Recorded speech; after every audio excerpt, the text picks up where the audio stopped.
Rodrigo! Do you think this guy's a real deal? Malcolm Rodriguez is, he's built now, and he can play between the tackles. He's on it, man. He's a very smart linebacker, a lot of playing time. Everybody's seen his numbers. The guy's like over 100 tackles each season.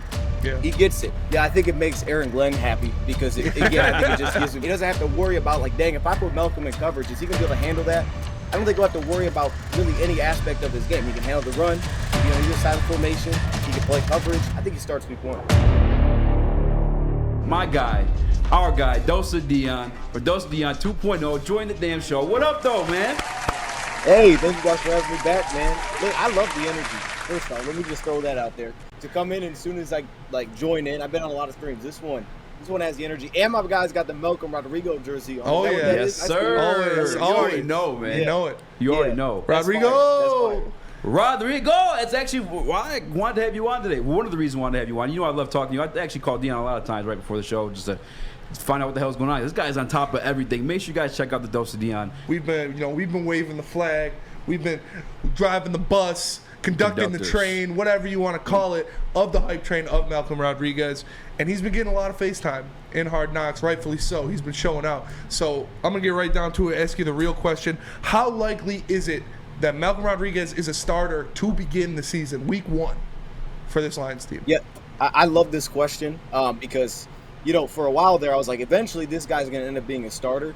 But I'm at the point now after seeing week 1 of preseason, I think he starts next to Alex week 1. I've heard they've been, kind of mixing that in a little bit. I know Derek Barnes is up there. We all saw the clip. I'm sure you guys talked about it with Kelvin Shepard, kind of say, hey, look, someone's got to stop this guy. Because usually they put the vets in there, guys with experience first, and he's just working his way up. But after seeing Derek Barnes, there's still some inconsistencies there. I just feel like by the time we hit the regular season, the next few weeks, he's going to get his opportunity to play. They're going to feel good putting Malcolm next to Alex, and I think that starts week 1. And I also love what that could bring specifically in pass coverage because, we've had issues there from the linebacker position, but these two guys both athletically can do a little things in coverage, and I think Malcolm can make up some of the issues that maybe you don't expect. You look at Derek Barnes, you expect, downhill, he's a stumper. Malcolm Rodriguez is, he's built now, and he can play between the tackles. He can hit. So I really don't think there's a drop-off. I think he starts week 1. Hell yeah. That's what I like to hear, baby. Let's go. My question is, and I've been all over the Malcolm Rodriguez hype train. Like I said, I put on the tape, and then right away, my question to myself, and even Scott Bischoff on the podcast was like, how's this guy fall 6th round? And I want to know the Malcolm Rodriguez hype train, and Detroit specifically, is this a product of the linebacking core being so weak, or do you think this guy's a real deal?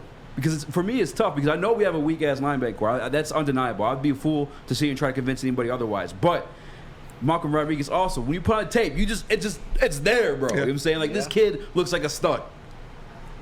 Yeah, I think initially a lot of the hype did come from that because it was like a lot of people thought we'd go higher on linebacker. So when we finally did it, I think there was just a lot of excitement just to get any kind of linebacker.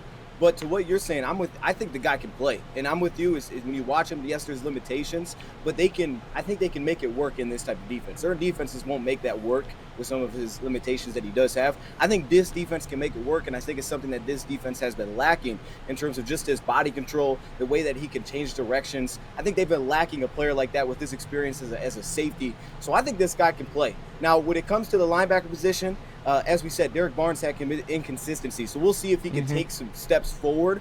I do like some of the depth there. Josh Woods, I saw, did some definitely good things. Anthony Pittman working on the edge. Jared Davis, I thought, made some nice plays there. Still a little consistent, though. But Malcolm Rodriguez, I think what's going to get him is not only does he bring a little bit of a different element because, once Derek Barnes and, Jared Davis get going downhill, it's a little hard to change directions. Malcolm also, to me, will bring more of the consistency element. Because he's on it, man. He's a very smart linebacker, a lot of playing time. Everybody's seen his numbers. The guy's like over 100 tackles each season. Yeah. He gets it. So I think it may be a little bit of both from the initial reaction for sure, but I think it's going to help him because he's going to work into the starting lineup very quickly. And we seen it. We saw it on tape, at when he was at Oklahoma State. We saw it in his first performance for the Lions preseason. And he even said when we had him on the Woodward Heavyweights podcast is that his speed is the factor. His speed is something that he brings to the table. He can go sideline to sideline. That's something the Lions have been looking for out of a linebacker for a long time. That's why we got a guy like Jared Davis. That's why we got a guy like Cameron Reeves-Maybin. We thought he was going to be that sideline to sideline guy. We need that when they're chasing down, these zone extensions with Aaron Jones or with Dalvin Cook or these different run plays to the outside. What does that bring different in this linebacker group? That type of speed to chase down these running backs on the outside. Yeah, I mean, it's a good point, right? We have missed some speed, especially from our last regime. It's like a complete 180 because that's just not how they did things. Yes. So it was a transition getting back to having guys that are, with speed. And you said it, like Derek Barnes, he's got straight line speed. But some of the fluidity and changing directions wasn't really there. Part of that's the position that he's played in the past at defensive end. A little bit of the same thing with Jared Davis, more of a straight line kind of guy, even though I thought he looked a little bit better in zone. But that's the thing. I think also being lower to the ground, almost like a running back, just that ability to change direction is going to be huge because he can play away from the ball. He can play away from the play and track things down, like you said, with that straight line speed.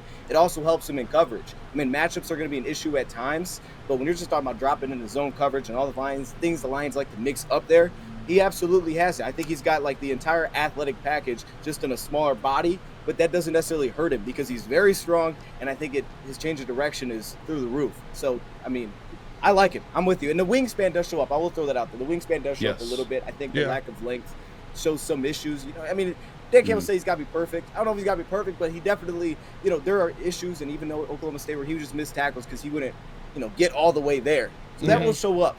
But when we're talking like, between the gaps and how fast he hits those and at least just forcing other runs different directions, I think he's going to do all of that.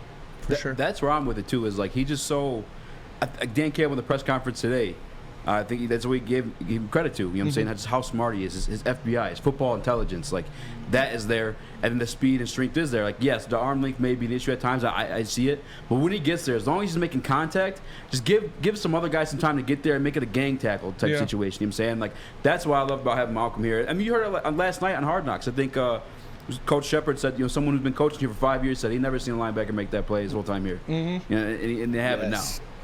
Yes. I don't know who he was talking. I thought he was talking about Hank Fraley. I haven't done any background on it. And I'm like, maybe you guys know who he was talking about? I thought maybe he was talking about Fraley. I don't know how long he's been here, though.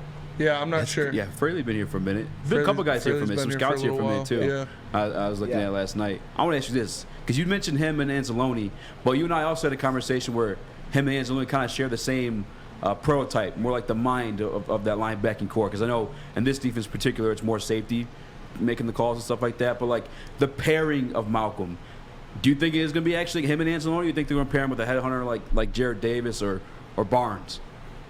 Right, yeah, it's a good question because I know we originally talked about this. That was kind of my thought. Because, I mean, I thought, and we saw it with Malcolm and Davis, and we saw it with Malcolm and Barnes, and I was like, man, they really complement each other well. But I think especially, in the NFL now with all the passing and all the sub packages, Lions going to go to a lot of two off-ball backers. So I think as long as these guys can as long as they can be flexible in terms of they can switch spots, right? They can play on the strong side or play on the weak side. I think it will be fine for the majority of the time. And the thing is with Malcolm, again, it's like he's an outstanding blitzer. If you go watch it back a little in the statement, he did that super well. And I think at the same time, I was very surprised in watching how well he handles taking on blockers, right? I mean, how well he does that for his size was not expected at all. You think of the Derek Barnes and the Jared Davis as like, the typical downhill run through you and stuff like that. But he was handling that back level of mistake. So I know it's a different level.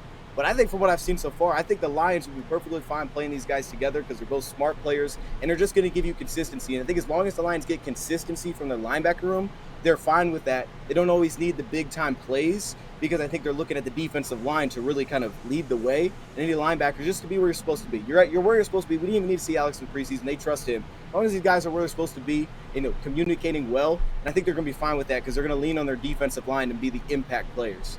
Yeah.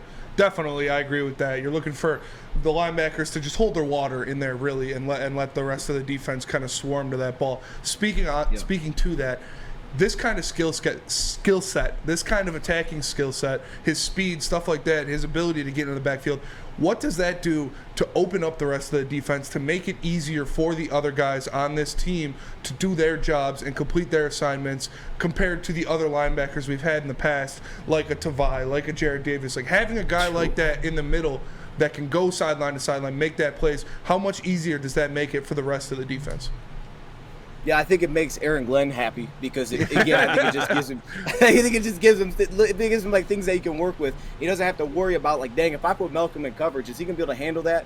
I don't think he'll have to worry about really any aspect of his game. He can handle the run, He can be on either side of the formation. He can play coverage. The only issue, again, is height. So if it's like, all right, hey, we matched him up on a tight end, we might have an issue there. Like, okay, we might have to, make sure we're not doing that. But I think the most part, what it's going to do is it's going to allow them to just, I think it's going to allow them to, be very unpredictable with their linebackers. Because I thought when they had Jared Davis and Malcolm, you kind of had the feeling that when they were out there, it's like, all right, Jared Davis is going to blitz, Malcolm's playing coverage. But when you have both of those guys, as much as Alex isn't really known for his blitzing, he was a big hitter, but he's not really known for his blitzing, Malcolm can kind of do it all. So I don't think they'll have to be worried about which one they asked to do which. And they weren't afraid to blitz Alex last season. So I think that's what it is. It kind of just opens it up where he's not, having to try to keep guys out of certain situations. For sure. 100%.